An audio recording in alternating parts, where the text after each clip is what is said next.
Bien, qué bueno, me da mucho gusto verles y saludarles en esta mañana gloriosa, ¿verdad? De la presencia del Señor. Un gozo en este tiempo que estuvimos en este congreso, mujeres que brillan de verdad. Y bueno, yo creo que todos, hombres y mujeres, debemos de tener la luz de Dios para brillar de verdad. Y en esta mañana voy a dar un tema que se llama argumentos verdaderos.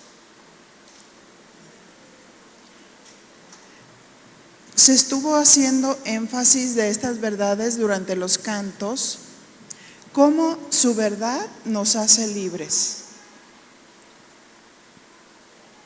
Padre, nos ponemos en tus manos en el nombre de tu amado Hijo Jesús y pedimos tu ayuda. Guíanos, ilumínanos, cumple tus propósitos en esta palabra. Te lo pedimos en el nombre de tu amado Hijo Jesús. Amén. Bien. Inicio diciendo que hay dos reinos: el reino de la luz y el reino de las tinieblas. El argumento verdadero es de la luz. El argumento falso es de las tinieblas. Y en el reino de la luz está nuestro Rey, ¿verdad? Jesucristo. Y en el reino de las tinieblas está el Dios de este siglo, que es Satanás. Pero en el reino de Dios hay armas espirituales. Y esas armas son poderosas en Dios para la destrucción de fortalezas. ¿Qué es una fortaleza? Una fortaleza figurativamente es una idea, un pensamiento que se convierte en un argumento. Retomando un poco cuáles son las armas espirituales. 2 Corintios 10:4.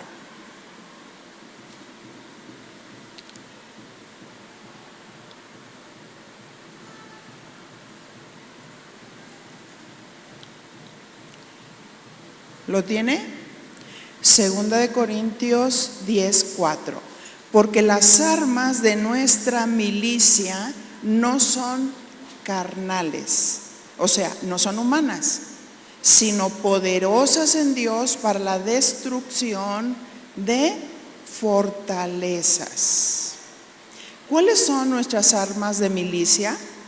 Esta palabra milicia, del griego estrategia, significa hueste o ejército.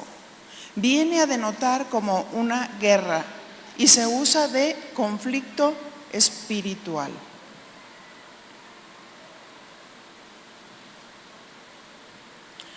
Así es que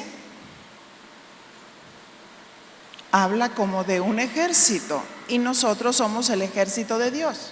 Dile a tu compañero, tú eres el ejército de Dios. Somos el ejército de Dios.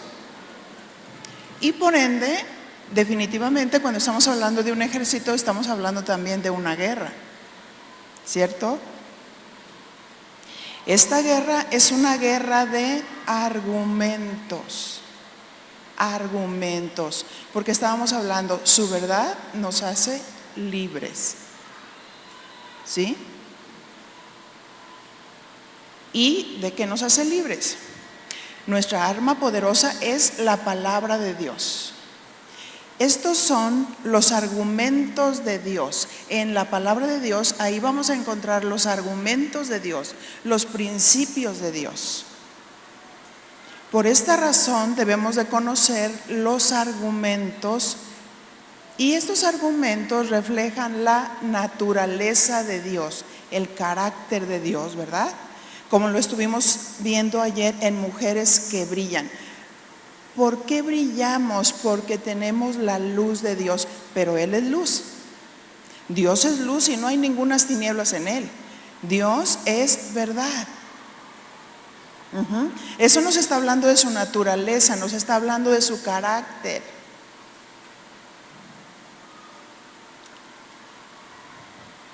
Así es que, ¿cómo vamos a deshacer la mentira? Lo vamos a deshacer con argumentos verdaderos. Argumentos verdaderos. Efesios capítulo 6, verso 14, por favor.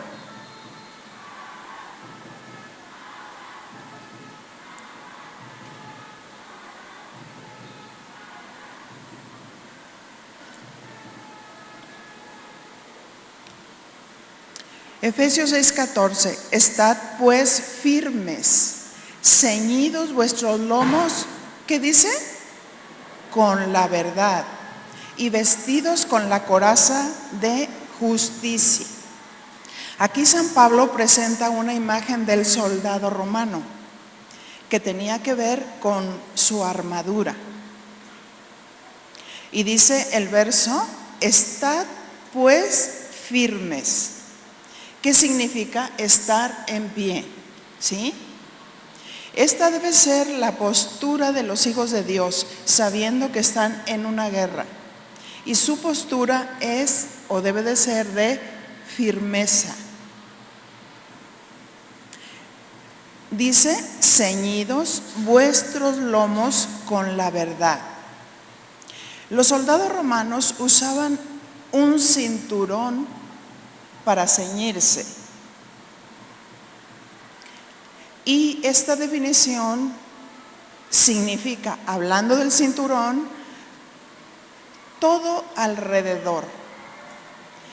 Así es que ese cinturón estaba cubriendo todo alrededor, para no dejar huecos ni espacios, ¿verdad? Sino cubrir todo completamente.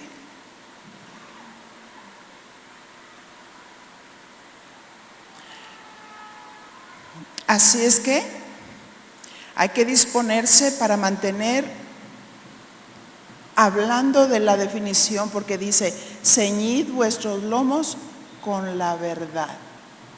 Y refiriéndose a la verdad, porque se ceñían los lomos con la verdad, porque los cinturones que ellos usaban eran cinturones anchos, cinturones que cubrían todo alrededor. Y ¿cómo nos cubrimos? Nos cubrimos con la verdad. Y aquí habla de una disposición para mantener una perfecta sinceridad y realidad, como el antídoto en el carácter cristiano contra la hipocresía y la falsedad. En otras palabras, lo contrario de la verdad es la falsedad. ¿Cierto? Y al ceñir nuestros lomos o ponernos el cinturón de la verdad es una manera efectiva de afirmarse en la verdad. Cuando hablamos de afirmarnos en la verdad, entonces nos damos cuenta que muchos tienen sus propias verdades, ¿no es cierto? Hay muchos argumentos que han entrado a la iglesia. Ha entrado la psicología a la iglesia, ha entrado las filosofías a la iglesia, ha entrado el humanismo a la iglesia, donde el ser humano es el centro. Mi pregunta, ¿el ser humano debe ser el centro? No, ¿por qué? Porque el ser humano es un ser dependiente de Dios, pero Dios es Dios, ¿cierto? Dios es Dios, Él es verdad. Él es todopoderoso, Él es luz, Él es fidelidad. Entonces aquí nos está hablando del carácter de Cristo, está hablando de sus atributos, está hablando de su naturaleza. Él es la verdad, Él es recto, Él es íntegro, Él no miente. Y entonces nos está hablando de la rectitud y nos está hablando de la sinceridad. Y lo contrario de la verdad es la mentira.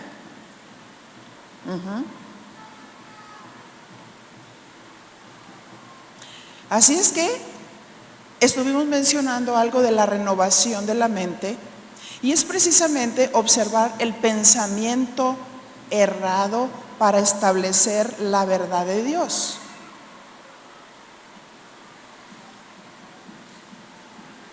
La mentira es o puede ser una verdad distorsionada, porque el enemigo es especialista para citar una aparente verdad distorsionada. Toma porciones de la escritura para distorsionar, ¿cierto? Y entonces tenemos que estar muy atentos, porque si nosotros decimos la verdad me hace libre, entonces yo debo ser conocedor de esa verdad. Porque al estar hablando de la verdad estamos hablando del carácter de Dios. Y Dios quiere que nosotros tengamos su carácter porque la verdad es una arma poderosa, ¿cierto? La verdad, sus principios, esas son las armas de Dios, esas son armas poderosas que Dios nos ha dado para vencer, para derribar todo argumento falso.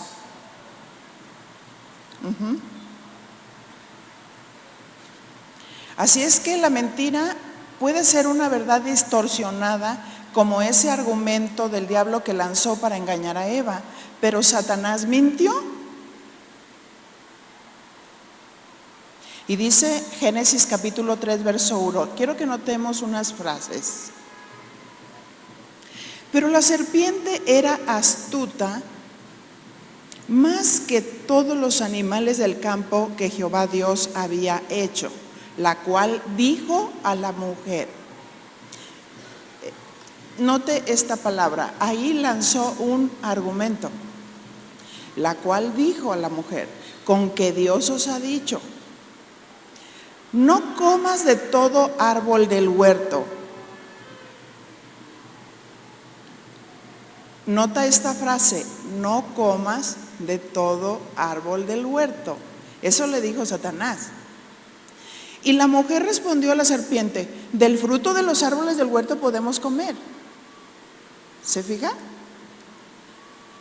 Satanás ahora sí que estaba metiendo aguja por sacar hebra. Y le dice, no comas de todo árbol del huerto. Y la mujer responde, del fruto de los árboles podemos comer. Era lo mismo que él estaba afirmando, pero lo estaba haciendo para sacarle la verdad de Dios. Porque vemos que el enemigo está limitado, el enemigo no lo sabe todo. Entonces dice el verso 3, pero del fruto que está en medio del huerto, dijo Dios, no comeréis de él ni le tocaréis para que no muráis. Ahí está la verdad. Esa era la verdad que Dios le había dicho a Eva. Pero Satanás tomó esa verdad y la trabajó. Y alguien que no es sincero, toma la verdad y la tuerce. Tiene una intención incorrecta. Por eso hay que discernir. Si ustedes se fijan en la persona de Jesús, en muchas ocasiones vinieron a tentarle de diferentes maneras. Pero Jesús, conociendo la intención del corazón, cuando vinieron y le trajeron aquella moneda y le dijeron, ¿es lícito dar tributo a César? Y entonces él no le respondió la pregunta. Note esto. La verdad hay que trazarla con sabiduría, conociendo la intención del corazón. Y entonces le dijo, a ver, dame esa moneda. ¿De quién es esa moneda? ¿De quién es esa imagen? Del César. Y dijo, dad al César lo que es del César y a Dios lo que es de Dios. ¿Cuántas veces vienen y te ponen una trampa? Y dile a tu compañero, los hermanos en Cristo. Y trabajan las cosas como si así dijera, pero manejando una intención incorrecta. Pero ¿cómo vas a vencer? Diciendo, ¿qué herido estoy por lo que hizo? ¿Me voy de la congregación porque aquí son hipócritas? ¿O vas a vencer con la verdad? Yo no oigo nada. ¿Sí? Vamos a vencer con la verdad, pero se necesita inteligencia de Dios para entender, para discernir lo que no se dice. Porque el Señor Jesús entendía la intención del corazón.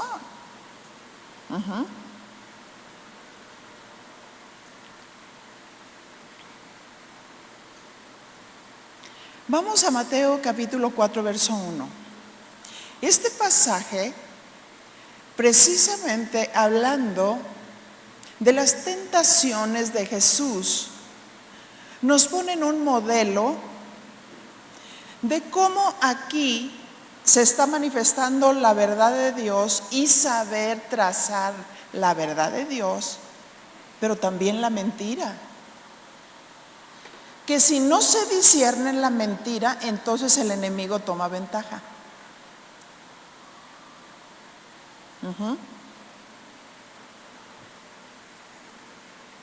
Mateo 4:1. Entonces Jesús fue llevado por el Espíritu al desierto para ser tentado por el diablo. ¿Por quién fue llevado Jesús al desierto? Por el Espíritu. Jesús fue probado, pero tentado por el diablo. Probado por Dios, pero tentado por el diablo, que son dos cosas completamente distintas, porque Dios permite la prueba para formarte.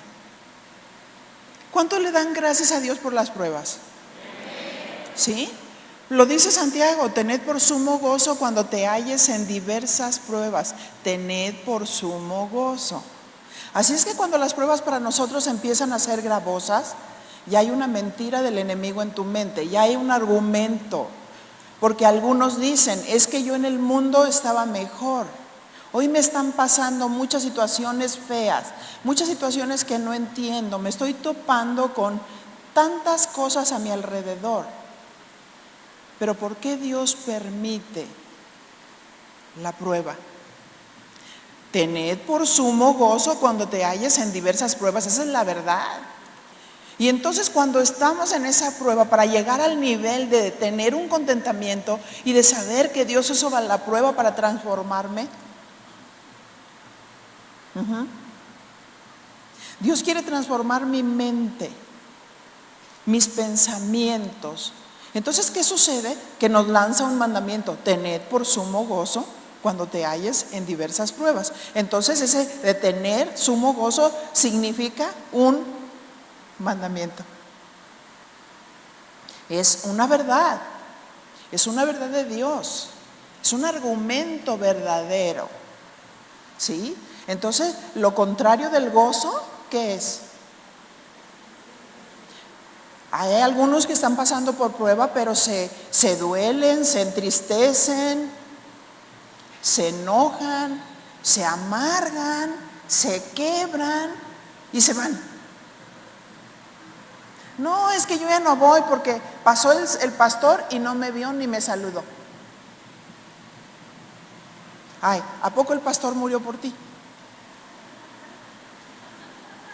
¿Quién murió por ti? Entonces, ¿cuál es el problema? ¿Sí? El pastor pasó y en ese día él estaba distraído porque traía sus propios pensamientos. ¿Sí? ¿Por qué esperas en el hombre y no esperas en Dios? ¿Sí? Y Dios permite situaciones, permite pruebas para saber cómo vamos a reaccionar, si vamos a seguir siendo niños o si vamos a crecer. Así es que mira, Jesús fue llevado por el Espíritu al desierto.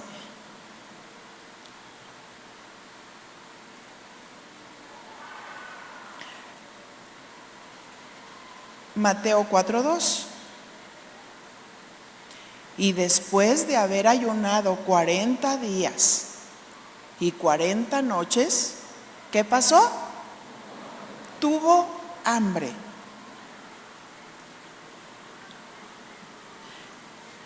Y tú dices, bueno, es normal, ¿no? Si duras mucho sin comer, pues tienes hambre. Pero mi pregunta es, ¿cómo enfrentó Jesús esta primera tentación?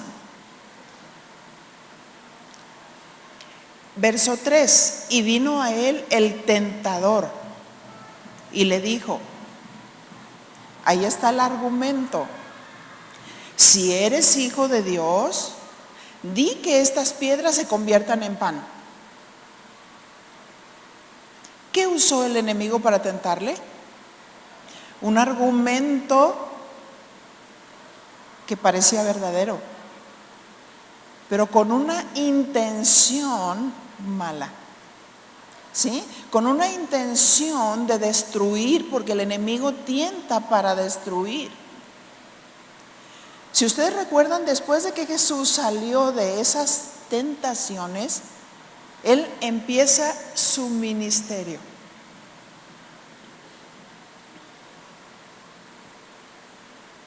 Así es que muchas veces decimos, Señor, yo te quiero servir, pero luego vino la primera prueba. ¿Y qué espera Dios? Que la pasemos. Y luego viene la segunda, ¿y qué espera Dios? Que la pasemos. Y luego viene la tercera prueba, ¿y qué espera Dios? Que la pasemos. ¿Sí? Porque si Jesús pasó estas 3 tentaciones y después de eso poderosamente empezó su ministerio, entonces ¿cómo nosotros podemos servir a Dios y ayudar a otros cuando no discernimos la intención del corazón? La Biblia dice que los que servían deberían de ser llenos del Espíritu Santo, de sabiduría y de fe. Llenos del Espíritu Santo.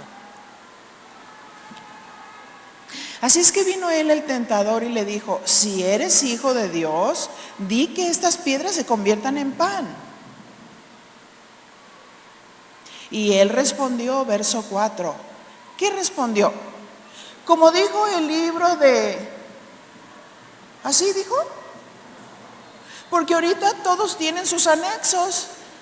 La Biblia y el libro del Mormón. La Biblia y el Atalaya. La Biblia y la filosofía. La Biblia y la teoterapia. ¿Verdad? La Biblia y el humanismo. Mi pregunta es, ¿necesitamos anexos? No. Jesús no usó anexos, Jesús usó la palabra de Dios. La palabra. Él respondió y dijo, escrito está. Imagínate, ¿cómo vas a defender tu causa si no conoces? ¿Cómo vas a defender tu causa si no tienes argumentos? Cuando tú te enfermas y vas al doctor, y entonces el doctor te revisa, y el doctor te hace un chequeo para darte una medicina que sea exactamente para lo que tú estás padeciendo. Y si nosotros de pronto estamos siendo probados o tentados, y buscamos en la Biblia ahí de dedazo, a ver qué cae, entonces eso me dice a mí que no hay conocimiento de Dios. Porque no se puede tomar cualquier versículo de la Biblia para poder aplicarlo a una situación que estamos viviendo. Si tomamos un versículo fuera de contexto y lo aplicamos, porque el enemigo se puede aprovechar. En alguna ocasión, un cristiano de esos de dedazo abre la Biblia y luego le pone el dedo ahí. Y luego dice, y Judas se ahorcó.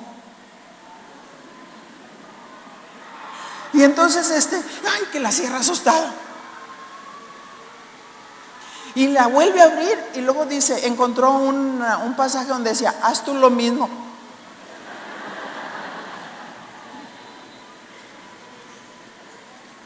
No, no, no, no. Necesitamos tener conocimiento de Dios, saber cómo aplicar. En alguna ocasión vino una hermanita y me dijo, venía toda moreteada. Y me dijo, hermana, mire lo que me pasó. Y yo le dije, ¿qué le pasó? Y me dice, pues fíjese que nosotros íbamos por la calle, mi hermana y yo, y vimos a un señor que estaba golpeando a una señora. Y muy feo, muy fuerte. Y nosotros dijimos, vamos.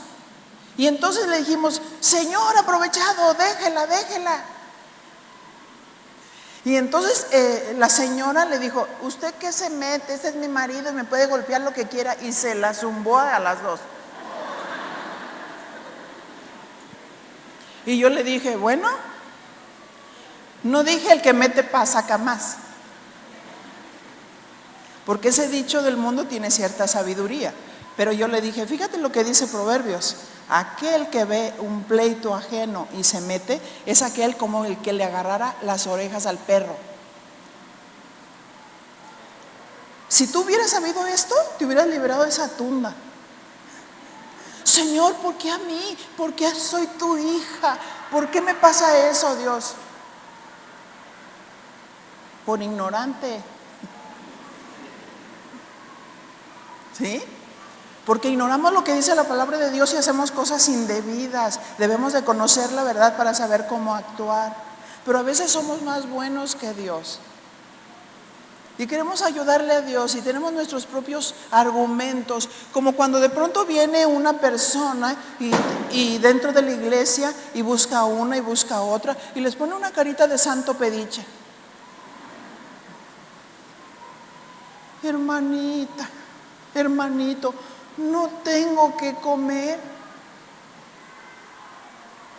Pero esa persona es una persona fraudulenta, que se metió en la congregación y le está sacando dinero a fulano, a sutano, mangano, a este le debe 3,000, este 2, este 3, este 4. Y entonces el pastor le dice, por favor, cúbrase. No le dé sin ponerse bajo cobertura. ¿Por qué? Porque a veces no captamos la intención del corazón y somos engañados. Y luego nos sentimos defraudados y decimos, Dios, ¿por qué? ¿Cómo es posible que en la congregación haya gente así?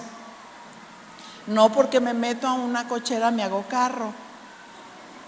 No porque vengo a una congregación soy cristiano. Discierna la intención.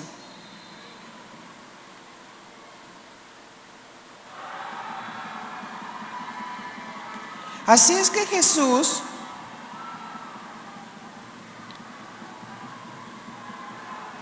respondió, escrito está, no solo de pan vivirá el hombre, sino de toda palabra que sale de la boca de Dios.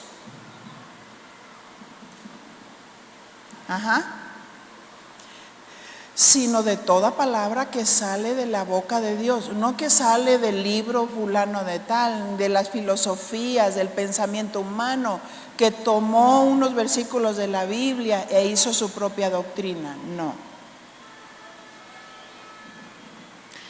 Pero quiero decirte que el verso 4, fíjate el versículo. No solo de pan vivirá el hombre, sino de toda palabra que sale de la boca de Dios. Deuteronomio 8:3.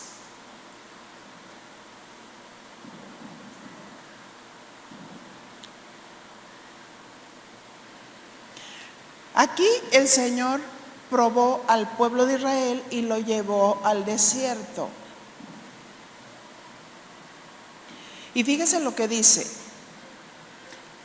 Deuteronomio 8:3. Y te afligió y te hizo tener hambre y te sustentó con maná, comida que no conocías tú, ni tus padres la habían conocido, para hacerte saber que no solo de pan vivirá el hombre, mas de todo lo que sale de la boca de Jehová vivirá el hombre. Dígame, ¿qué es esto? Conocimiento.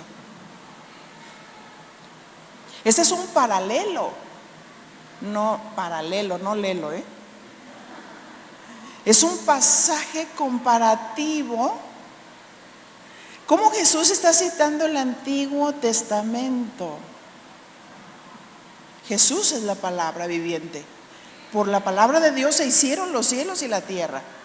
Jesús es el Verbo encarnado. En el principio era el Verbo, y el Verbo era con Dios, y el Verbo era Dios.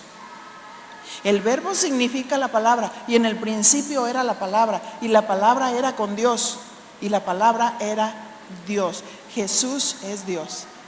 Jesús es verdad.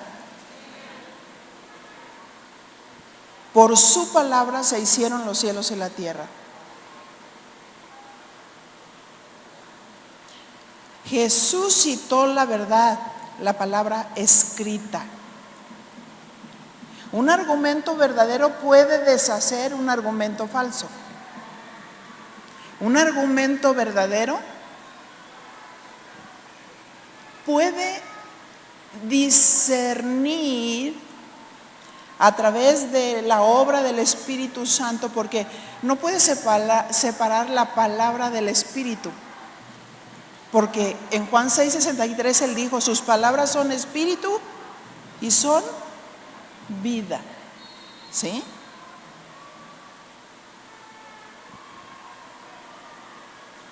Así es que Jesús citó la palabra escrita. Jesús estaba ceñido con la verdad, pero sabía citarla con autoridad. Dios quiere que conozcamos la palabra, que discernamos la intención del corazón, pero que tengamos autoridad para citar la palabra. Aclaro algo, hay algunos que piensan que autoridad es gritar, y algunos dicen, mientras más grito, más autoridad tengo. No. El Señor dice en 1 de Juan, mas nosotros tenemos la unción del Santo, y en la versión parafraseada dice, mas nosotros tenemos el Espíritu Santo. Y autoridad de Dios no es gritar. Autoridad de Dios es conocer la palabra de Dios y citarla para deshacer cualquier argumento que el enemigo levante.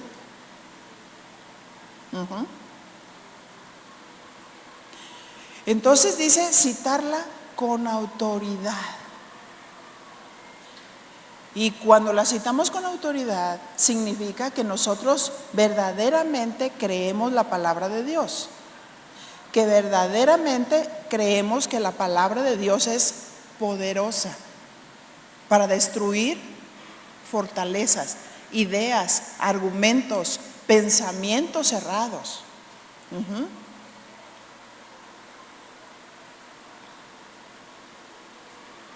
Así es que si yo tengo la palabra de Dios y tú dices yo tengo el conocimiento de Dios, pero ¿por qué tienes el conocimiento de Dios y no la autoridad de Dios? Porque el enemigo ha debilitado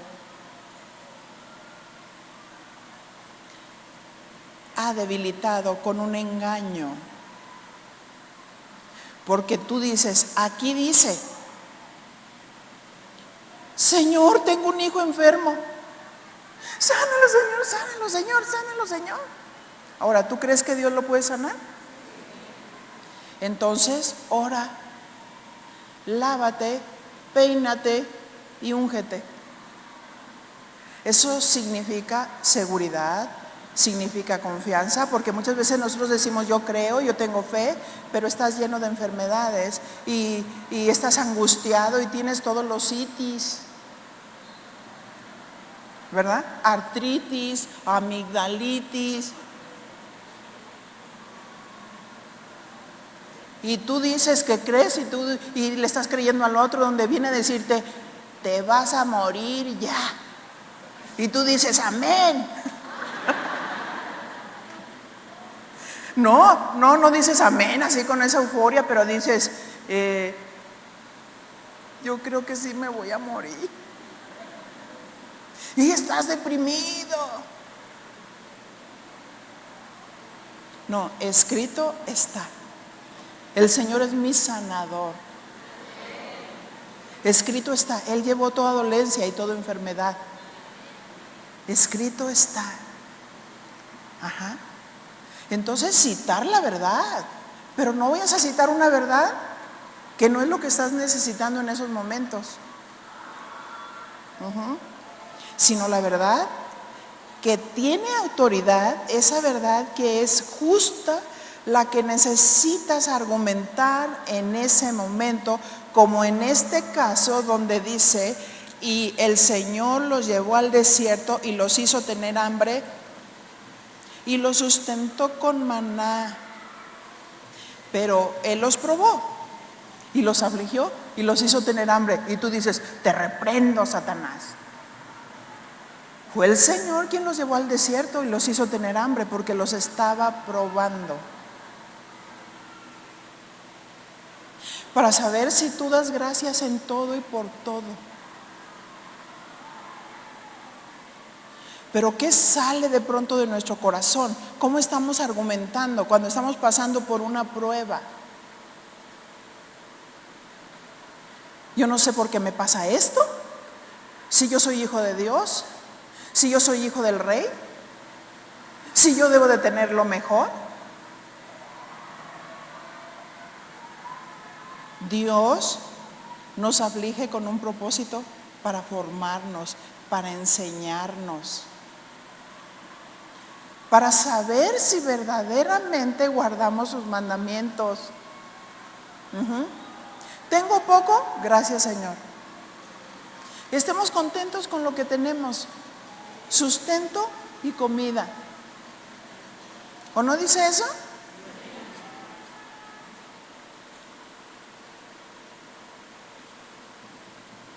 Y viene la segunda tentación. Mateo 4:5. Entonces el diablo le llevó a la santa ciudad y le puso sobre el pináculo del templo y le dijo: si eres hijo de Dios, échate abajo, porque escrito está: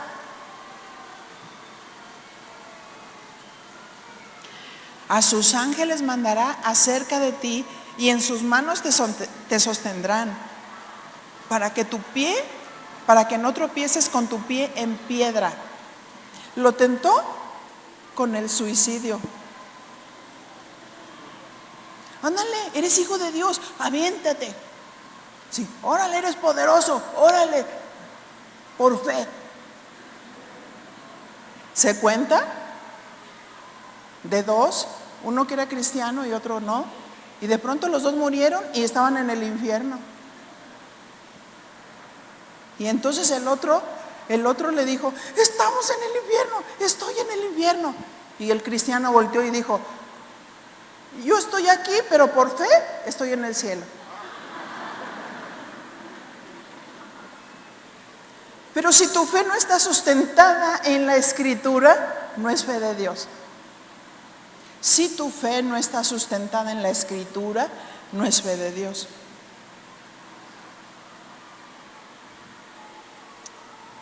Así es que lo tentó con el suicidio. Anda, tú eres hijo de Dios, échate abajo. Ándale, tú eres hijo de Dios y apenas ganas una cantidad, pero te están diciendo que por fe compres el auto de tal marca cuando ni siquiera tienes para sostenerlo.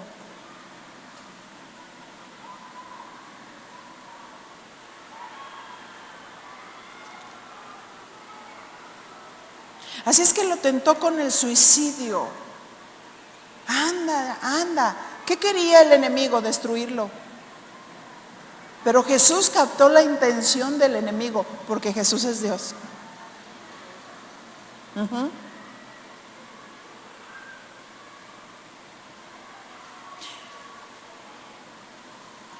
Ahora, si tú estudias, te vas a dar cuenta que este tipo de tentaciones que Jesús estaba teniendo cuando fue llevado al desierto, estas tentaciones fueron de argumentos.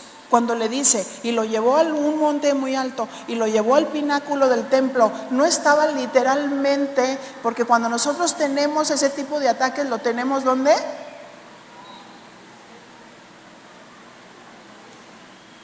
En la mente. Él estaba ahí luchando con los argumentos del enemigo.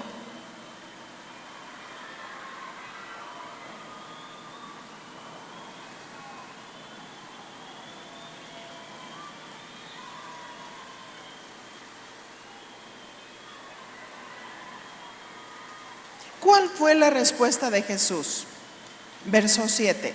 Jesús le dijo, escrito está.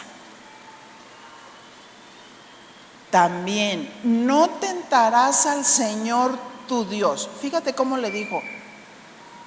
Escrito está, no tentarás al Señor tu Dios. Así es que le dijo, yo soy tu Dios y tu Señor.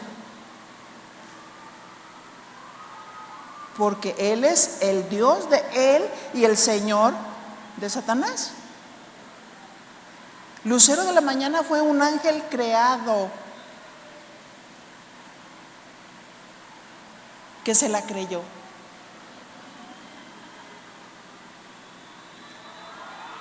Dice un proverbio, el crisol prueba la plata y la hornaza al oro, pero al hombre lo prueba la boca del que lo alaba. Así es que de pronto si alguien viene y te dice que eres la gran cosa, y alguien te adula, dile a tu compañero, ¿te la vas a creer? ¿A poco crees que es por ti? ¿A poco crees que es por mí? ¿Qué somos nosotros? ¿Ven este puntitito? ¿Sí lo alcanzan a ver? No, pues eso es lo que somos. Ni un grano de pozole. El Señor les dijo, no es porque ustedes sean un gran pueblo, que yo he hecho estas grandes cosas entre ustedes. Es por mi misericordia. Así es que cuando alguien viene y te empieza a inflar, el diablo te está tentando. ¿Sí? Y la verdad de Dios es, soy lo que soy por la gracia de Dios. Soy lo que soy por Él. Porque Él me ayuda, porque Él me da entendimiento, porque Él me soporta, porque Él me sostiene, porque Él me cuida. Él es todo. ¿Cierto? Así es que aquí viene la otra tentación. Mateo 4:8. Otra vez le llevó el diablo a un monte muy alto y le mostró todos los reinos del mundo y la gloria de ellos. ¿Qué es esto? Vanagloria. Y le dijo, todo esto te daré si postrado me adorares. Sí, cómo no. Mira, le mostró todos los reinos del mundo y la gloria de ellos. Mira lo que vas a hacer. Mira, tú vas a ser el centro, todo es tuyo. ¿Cómo le estaba dando al Señor eterno, al Señor de la gloria, ofreciéndole lo que le pertenecía a Él? Pero Jesús estaba siendo tentado. Estaba siendo tentado con la vanagloria, y muchos de nosotros podemos ser tentados por la vanagloria, que significa vaciedad, significa soberbia, significa altivez. Jesús es Dios y por eso es el centro. Jesús es Dios y por eso es Él digno de ser adorado. Porque Él es Dios.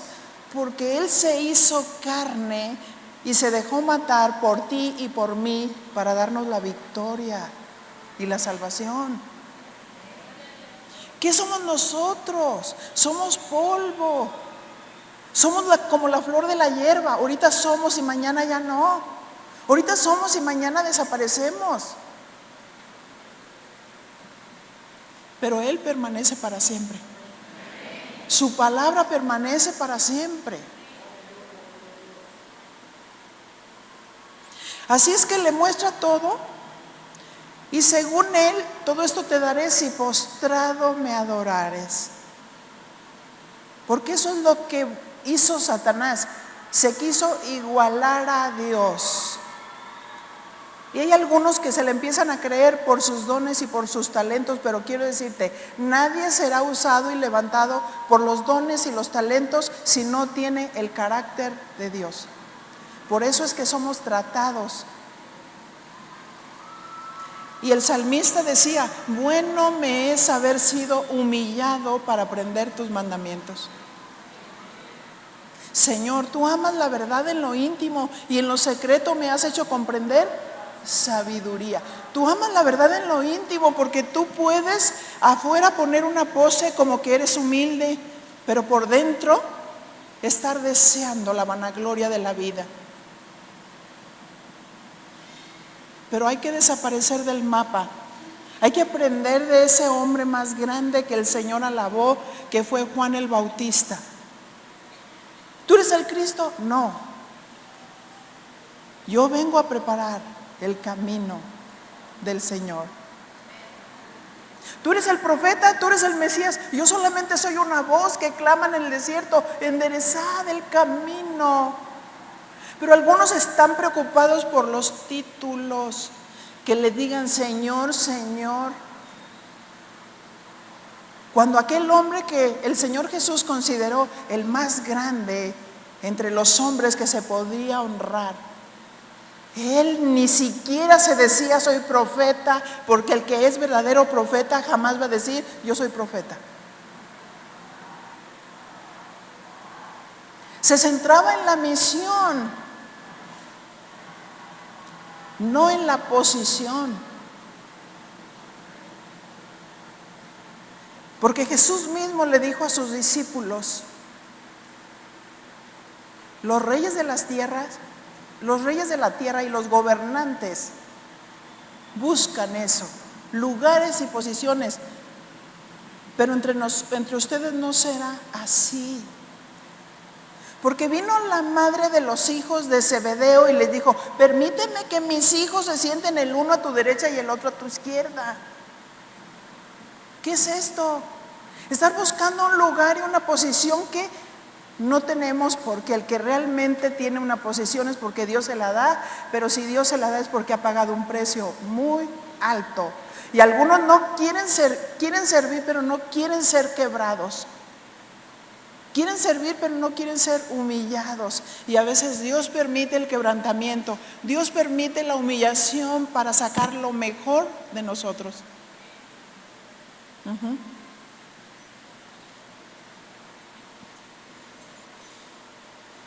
¿Qué le podía ofrecer Satanás a Jesús si todo era de él? Pero él se mantuvo firme.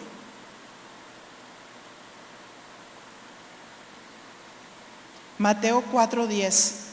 Entonces Jesús le dijo, vete, Satanás. Cuando vienen esos argumentos a tu mente, ¿qué debes de decir? Vete, Satanás. Vete. No creo tus mentiras, pero debes de citarle la verdad.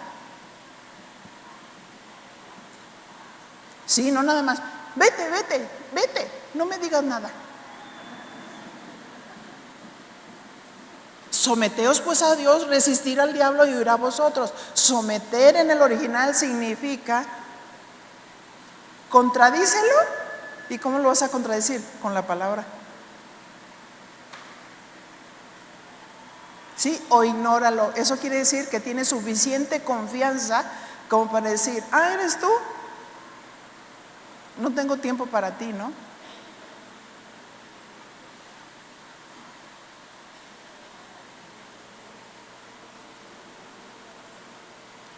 Entonces Jesús le dijo: vete, Satanás, porque escrito está: al Señor tu Dios adorarás y a Él solo servirás. No, pero algunos servidores quieren estar en el servicio, pero no en la adoración. Y eso es un engaño. A tu Dios adorarás y luego servirás. No es primero servicio y luego adoración. Es primero adoración y después servicio. Aunque este es un tema pues amplísimo, ¿no?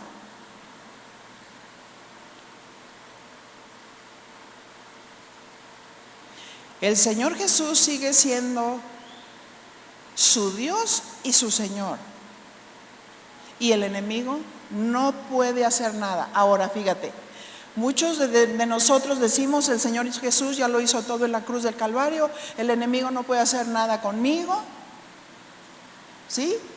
Como sé de personas que se levantaban temprano y empezaban a oler espíritus inmundos por donde quiera y decían: no, ¿qué estás haciendo? Estoy tapando las alcantarillas porque si no, por aquí van a salir los espíritus. Por favor, los espíritus no tienen límite. Y es que estoy ahí tapando las paredes porque yo vi que espíritus se arrastraban por ahí. Yo me levanto a adorar a Dios, no a buscar demonios. ¿Cierto? Si a mí se me presenta uno, entonces lo echo.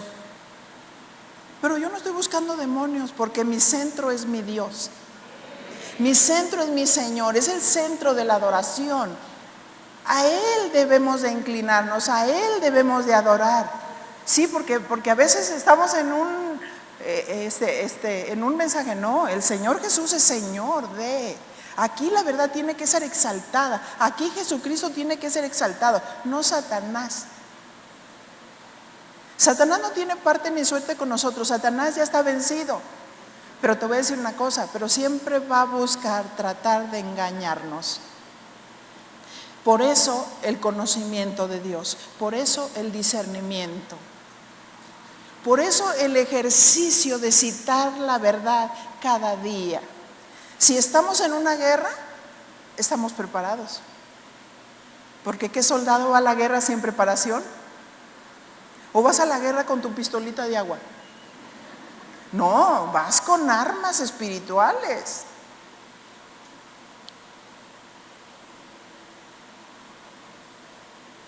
Mateo 4:11. ¿Qué hizo el diablo? Entonces le dejó. Y aquí vinieron ángeles y le servían. Así es que Jesús nos vino a mostrar como hombres que sí se puede vencer la tentación. Vemos a aquel hombre, José el soñador, que fue tentado por una mujer. Sin embargo, él dijo: yo no voy a pecar contra mi Dios. ¿Y qué hizo? La mujer le quita las ropas y entonces él sale semidesnudo corriendo. Y ahora sí, que como dice la Biblia, más vale que aquí corrió que aquí. Ahora, ¿eso dice la Biblia? Bueno, entonces disciérnelo. ¿Sí? Entonces él corre. Pero hay algunos hombres que son tentados y ahí quedan. Porque viene un engaño del enemigo y les dice: no, es que a quien le dan pan que llore. Muchos han llorado y su ofrenda nunca será borrada. Porque les ha venido un engaño: es que tú eres macho, es que tú eres hombre, es que tú las puedes. ¿Qué es esto? Vanagloria, egocentrismo. Por eso muchos han caído en fornicación y adulterio, porque creen que la posición que tienen los hace dioses. ¿Y ya se dieron cuenta que somos vulnerables? Que no lo hacemos sin Dios, que no lo hacemos sin el escrito está, si no lo hacemos conforme a lo que dice la palabra de Dios, para derribar todo argumento que se levanta contra el conocimiento de Dios.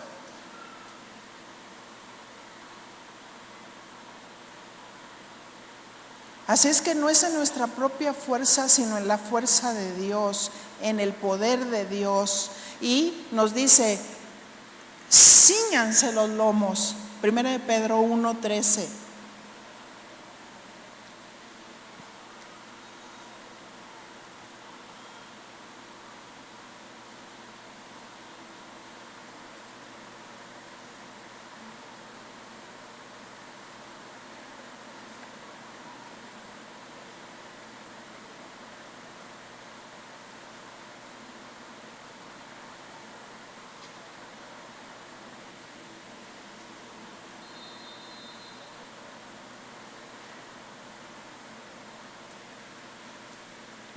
Un momentito, por favor.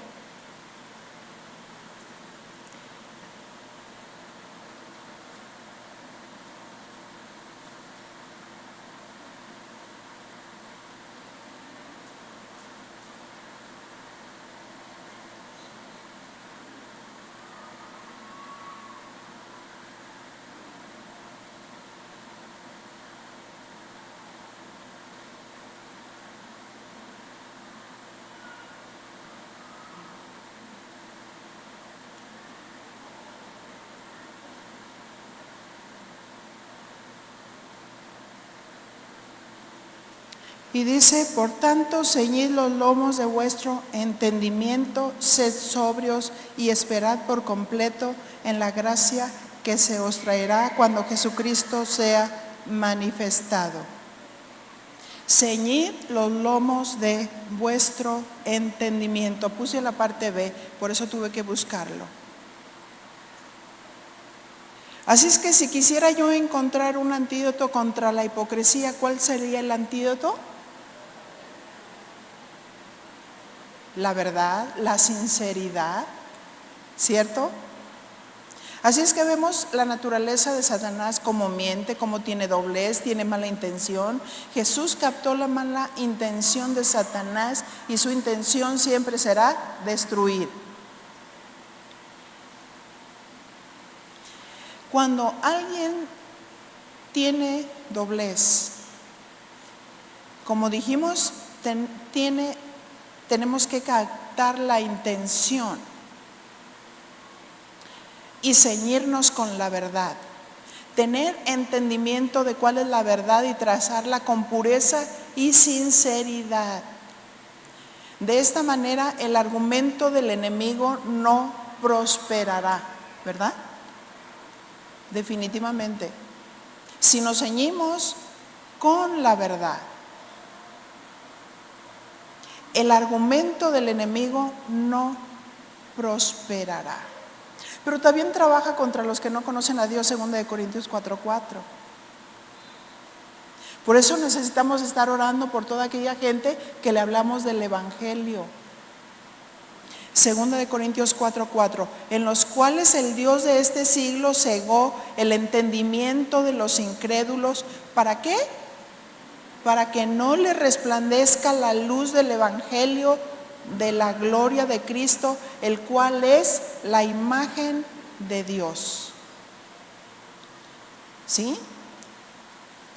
Entonces, Él es el que ciega el entendimiento de los incrédulos, pero necesitamos ministrarles la palabra de Dios y necesitamos orar. ¿Cuántos tenemos familiares que todavía no conocen de Dios? ¿Sí? Necesitamos estar orando por ellos. Y quiero decirte una cosa, hay que trazar bien el Evangelio. Porque el enemigo viene y trata de robar la semilla que tú le sembraste. Y quiero decirte que si tú vas y tú piensas que tú le estás predicando el Evangelio, y tú dices, ¿qué es lo que está sucediendo? ¿Por qué razón no se convierte? ¿Es que verdaderamente le estás predicando el Evangelio? Porque dice que el Evangelio es poder de Dios para salvación. Pero quiero decirte que si nosotros no les predicamos la ley, entonces la gracia no puede aparecer. Y la ley en el Antiguo Testamento señalaba el pecado. Y el Señor dice, no hay justo ni aún uno, todos pecaron. Entonces algunos predican un tipo de evangelio como que, hey, conviértete, Dios te quiere hacer rico. ¿Ese es el evangelio? ¿Esas son las buenas noticias? No. Jesús, siendo rico, se hizo pobre y se humilló. Y se puso en nuestro lugar y fue el sustituto y tomó nuestro lugar y llevó nuestras culpas y llevó todos nuestros pecados.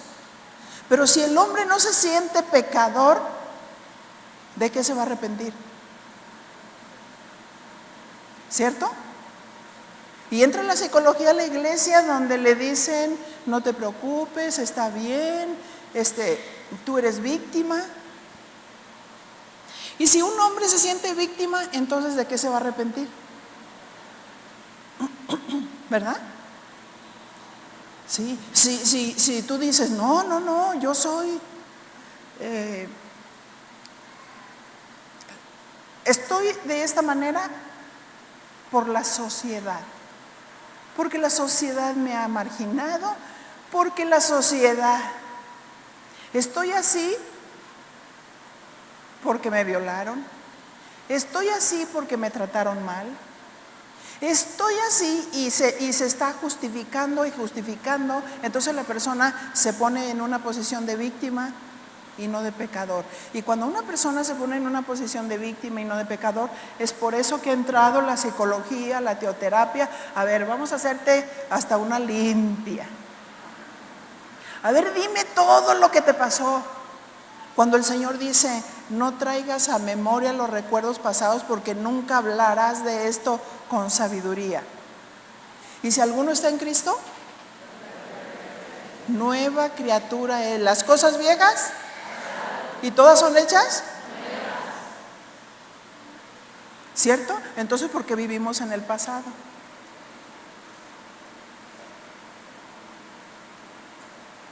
¿Sí? Y si tú vives en el pasado y tú dices que tú eres un hijo de Dios, el enemigo te está engañando si vives en el pasado. ¿Por qué? Porque te estás acordando de tu vida pasada, te estás acordando de lo que te hicieron, estás apegada al violador, si ese es el caso. Cuando el Señor dice: perdona. Si tu enemigo tiene hambre, dale de comer. Si pecó contra ti, no te vengues. ¿O no dice eso? ¿Verdad? Entonces mi pregunta es: ¿estamos nosotros tomando las armas de guerra? ¿Estamos tomando la espada del Espíritu, que es la palabra de Dios? ¿Estamos deshaciendo los argumentos del enemigo? ¿O estamos en un evangelio light para sentirme bien? Sí. No. O el humanismo. ¿Sí? Ay, chiquitita, te vas a sentir bien ahí donde vayas, mi amor, mi cielo, mi reina. ¿Cuántos saben que el evangelio a veces te hace enojar? ¿Cierto? Lo estás escuchando y estás así. Todo hombre sea pronto para oír, tardo para hablar y tardo para airarse, porque les provocaba enojo. El evangelio se llenaban de ira. Por eso dijo: sed prontos para oír, piensa, razona, no vayas en contra. Sí, porque a veces, ay, el pastor habló hoy de mí. Dile a tu compañero: pues ¿de quién más? ¿O piensan ustedes que el pastor preparó ese mensaje para hablar en las sillas? A ver, hola bocina. Listo, escrito está. Pues no. Es que lo dijo por mí. Pues ¿por quién más? Si estás aquí es porque Dios te está redarguyendo. Porque ustedes creen.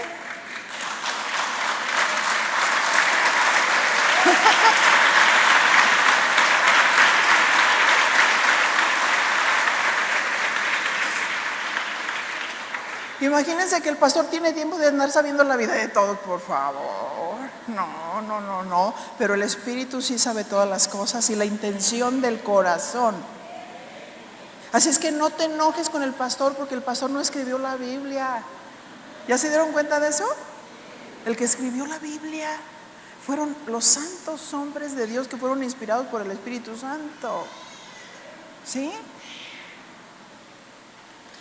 Así es que tenemos esa arma poderosa y debemos de predicar el Evangelio de Cristo para que le resplandezca la luz del Evangelio. Pero por favor, el Evangelio es, no prediques de tu pastor, no prediques de tu pastora, no prediques de tu iglesia, predica de Cristo. Esas son las buenas noticias. Jesús vino a morir por el pecador. Jesús fue el sustituto perfecto. ¿Estás cargado? ¿Sí? ¿Ya te diste cuenta que eres pecador? Ay, qué duro, suavízasela tantito. Pues si no le predicas la ley, la gracia no va a aparecer. Si el hombre no se siente pecador, ¿de qué se va a arrepentir?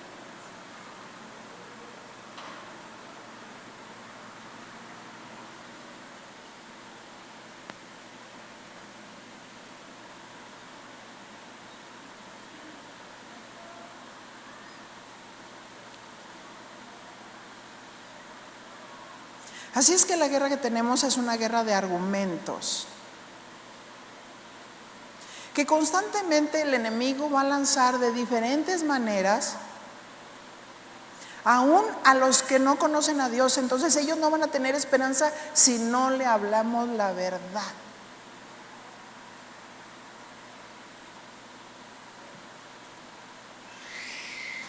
Así es que acuérdense, el enemigo también usa palabra engañosa para traer confusión, pero también tiene sus instrumentos. Diga conmigo, instrumentos.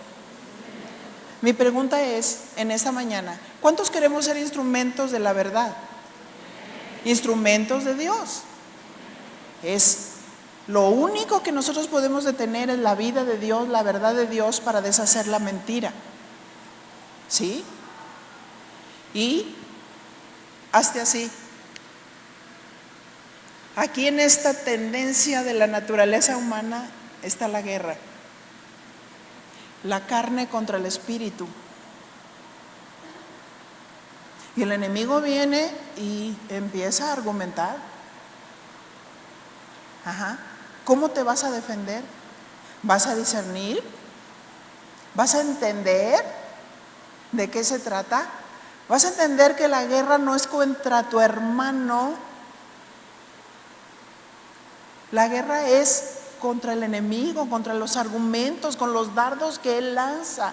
Son pensamientos, ideas, argumentos.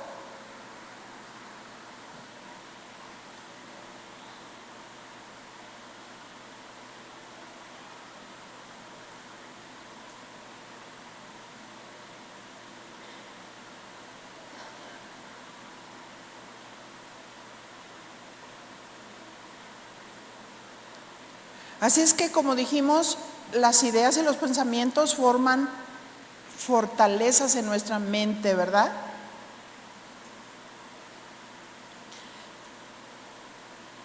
Pero debemos de quedarnos firmes, porque las armas de nuestra milicia son poderosas para la destrucción de fortalezas. ¿Sí? Eso que hace una fortaleza en nuestra mente.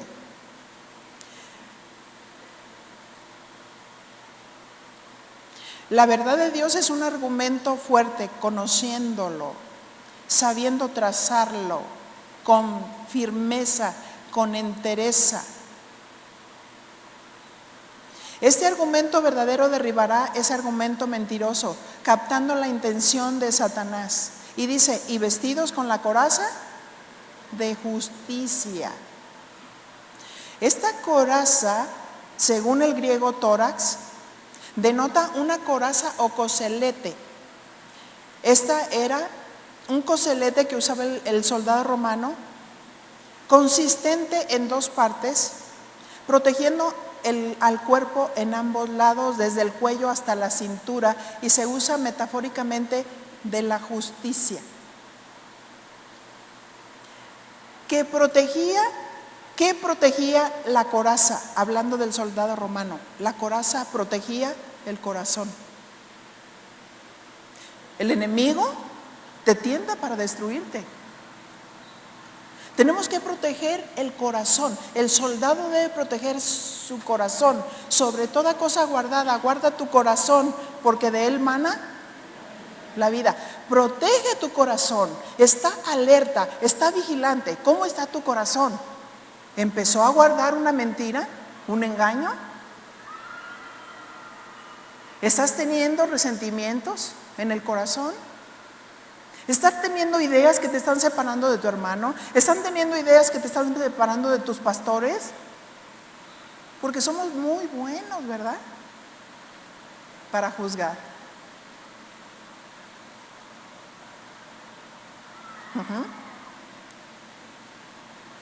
Pero el soldado está firme, ¿sí? El soldado está firme, con entereza, conociendo la palabra de Dios, argumentando bien y protegiendo su corazón, ¿sí? Con la justicia. La justicia la tenemos de lado, hablando de la justicia de Dios. La justicia de Dios era que nosotros hubiéramos muerto, tú y yo. Sin embargo, Dios tomó todas nuestras injusticias, todos nuestros pecados, todas nuestras maldades y las clavó en la cruz. Y entonces el enemigo ha traído argumentos. Esos argumentos que se levantan y esos argumentos donde te empiezan a hablar. Y he sabido de algunos cristianos incluso que actualmente se están suicidando porque alguien levantó la voz diciendo que si un cristiano se suicida se va al cielo. ¿Ustedes creen eso? ¿O quieren ver a Judas allá? Judas fue uno de los que tenía un corazón engañoso. Judas era alguien que estaba cerca de Jesús. Y el Señor Jesús, conociendo la intención del corazón, dijo: aquí hay alguno entre vosotros que me va a entregar. Ahora di conmigo: gracias a Dios por los traicioneros. Porque con un beso entregas al Hijo del Hombre.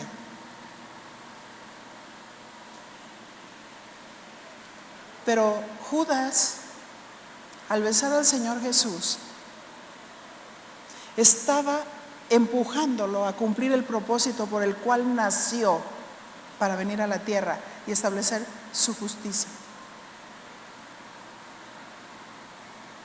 ¿Sí? Y para establecer la justicia de Dios, tenemos que aprender a conocer la palabra de Dios y saber trazarla. A veces alguien dice: si alguien tiene algo contra ti, ve estando tú y él solos. Pero la persona viene y dice: es que usted es un malvado, es que usted. ¿Esto es la justicia? Me pregunto, ¿esa es la justicia? No. La justicia, hablando de la raíz de kaiosune en griego, significa alguien que sabe trazar la verdad de una manera equilibrada. ¿Me permites tantito? ¿Qué te parece si en lugar de que vayas en contra de mí, hablamos de la situación? Cuando se juzga, se habla del problema, no se va en contra de la persona. Esa es la justicia. La justicia protege el corazón. Los ministros tenemos que ser equilibrados de tal manera que cuando juzguemos, no venga alguien y le diga al pastor: fíjate que uno de que santo alabanza lo vi allá, ese que toca la alabanza lo vi en el restaurante y lo vi con una mujer que no era su mujer. Y el pastor dice: ven para acá, a la banca. ¿Eso es justo? No. ¿Por qué? Porque Jesús mismo dijo, cuando a él lo llevaron de noche: ¿podrá la ley juzgarle sin haber antes escuchado? ¿Por qué cortamos la cabeza sin haber escuchado?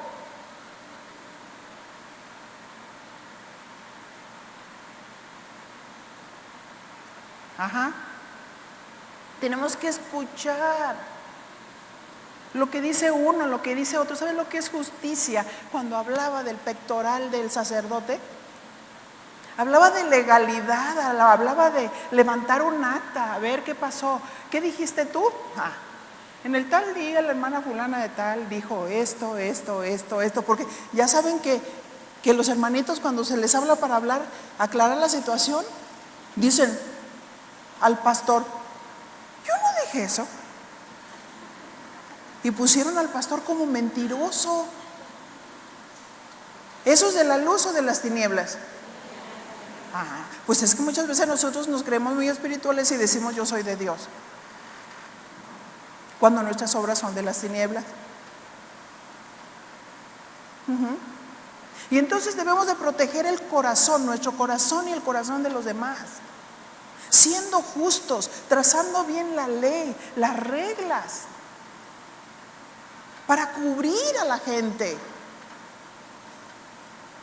para que el carácter de Dios se refleje en amor, en verdad, en rectitud, en integridad y discerniendo la intención del corazón.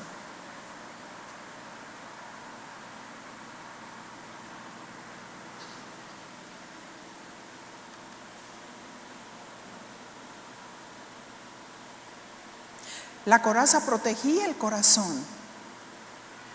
Así es que el enemigo tira dardos para darnos en el corazón. Y se vale a veces de nuestra ignorancia o de nuestra inexperiencia, pero necesitamos conocer la verdad. Y la verdad nos hará libres. La palabra nos hará competentes.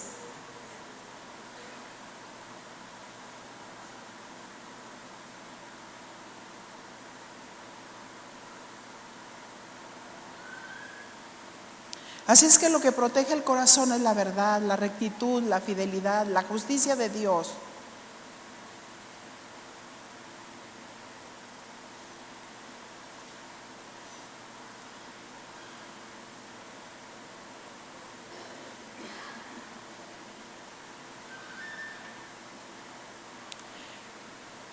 Voy concluyendo 2 Corintios 10:4 porque este es un estudio en secuencia.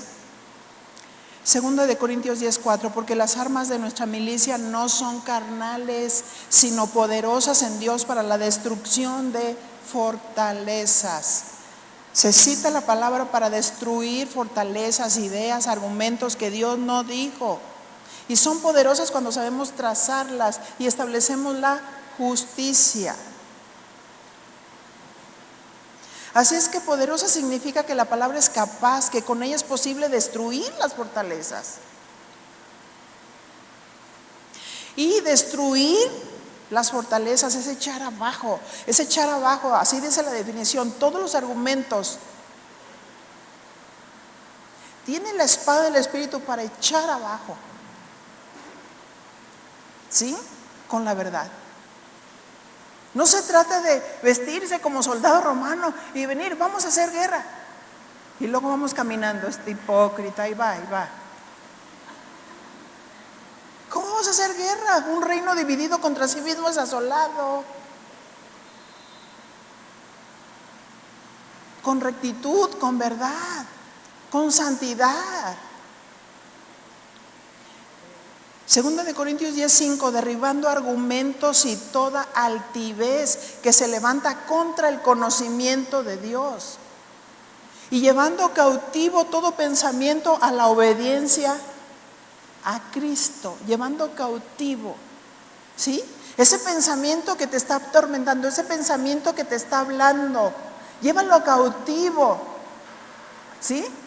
No te dejo trabajar más en mi mente, hasta aquí llegaste. ¿Por qué? Porque tomas una determinación y el salmista decía, yo he escogido la verdad. Yo he escogido la verdad.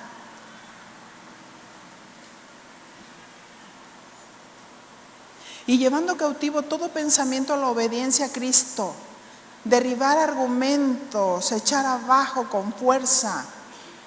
Como cuando desarraigas un árbol y lo tienes que hacer con fuerza para sacarlo de raíz. Ajá, esos argumentos, según la definición, logismos, donde se sugiere una mala intención y no simplemente meros razonamientos, sino con la mala intención que ya lo hablamos ampliamente. Echarlos abajo con fuerza. Y verso 6 dice, y estando prontos para castigar toda desobediencia. ¿Cómo castigas toda desobediencia? ¿Gritando? ¿O con la verdad bien trazada? ¿Castigas toda desobediencia? Cuando alguien está siendo desobediente, entonces le llamas en amor, con dominio propio, con respeto, y entonces le dices que hizo mal y qué esperas de la persona. ¿Sí? ¿Castigas toda desobediencia cuando pones a esa persona que hizo algo que atentó contra la obra, entonces le disciplinas? ¿Sí? Para castigar toda desobediencia. Pero ¿la tienes que desechar? No, si se arrepiente.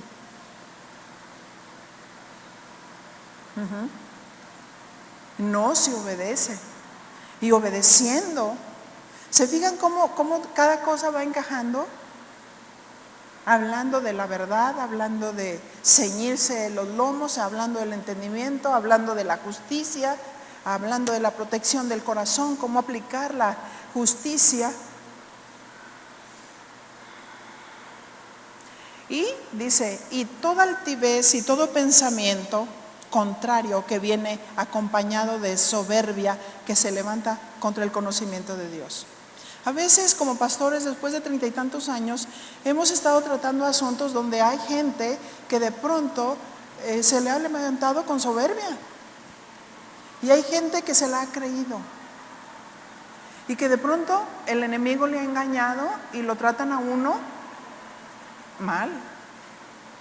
Y la manera que uno trata toda desobediencia es callar. Hay ocasiones que Dios dice, calla, no hables nada. La Biblia dice, la blanda respuesta quita la ira. Proverbios 15:1. Y entonces tú te mantienes con la boca cerrada porque Dios no quiere que hables nada y estás guerreando. Jesús guerreó cuando guardó silencio. Como cordero fue llevado al matadero. Un momento de silencio fue nuestra victoria. Dile a tu compañero, cierra la boca. Sí, porque el abrir la boca inadecuadamente te hace perder una batalla.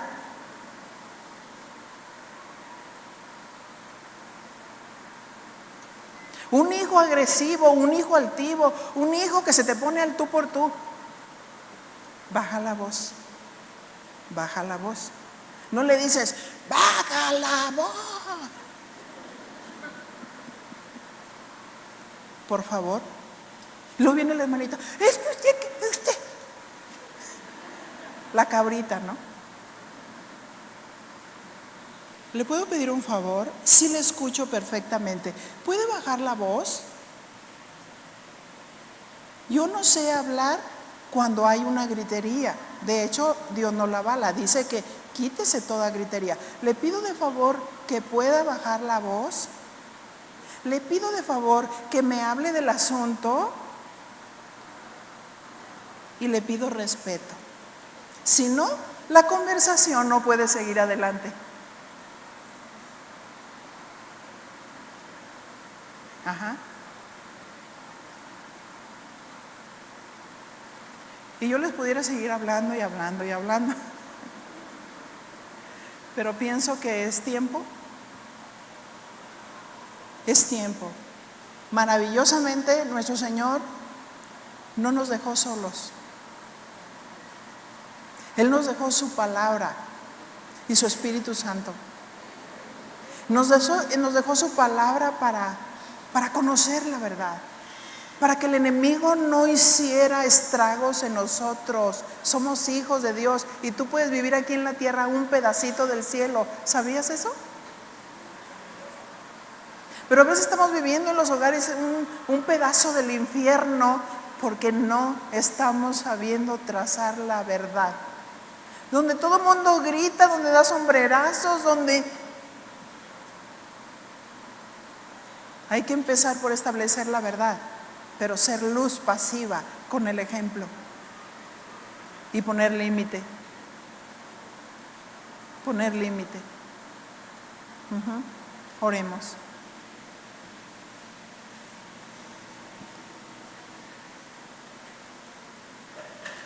Oh, mi Dios, muchas gracias. Tú eres nuestro máximo ejemplo. Tú, como ser humano en la tierra, fuiste tentado en todo, pero sin pecado.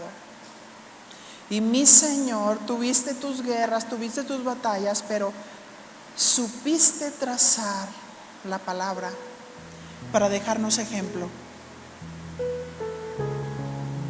Y mi Señor, aquí está tu pueblo, un pueblo que tú estás enseñando, un pueblo que tú estás adiestrando, un pueblo que sepa tomar la espada del Espíritu, que es la palabra de Dios, y ceñirse los lomos, tener un corazón recto, sincero, un corazón sincero. Y mi Señor, discernir, que tu pueblo discierna la intención del corazón para que sepa cómo levantar a su hermano, el menor, el mayor, cómo ser un vínculo para la edificación de la obra. Sí, Señor. Y mi Señor, como dice tu palabra, renunciamos a lo oculto, renunciamos a lo vergonzoso, renunciamos a lo mentiroso y escogemos la verdad, tu verdad que nos hace libres, Señor. Y Señor, en esta mañana perdonamos a los que nos han ofendido, perdonamos a los que nos han traicionado. Oh, mi Señor, tú has permitido las pruebas para que nos hagamos resistentes, para que no nos quebremos, para llevar tu luz, para alumbrar a otros. Sí, Señor, bendecimos a nuestros enemigos, oramos por ellos.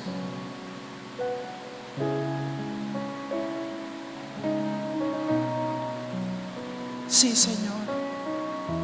Oh, mi Dios, limpia nuestros corazones en esta mañana.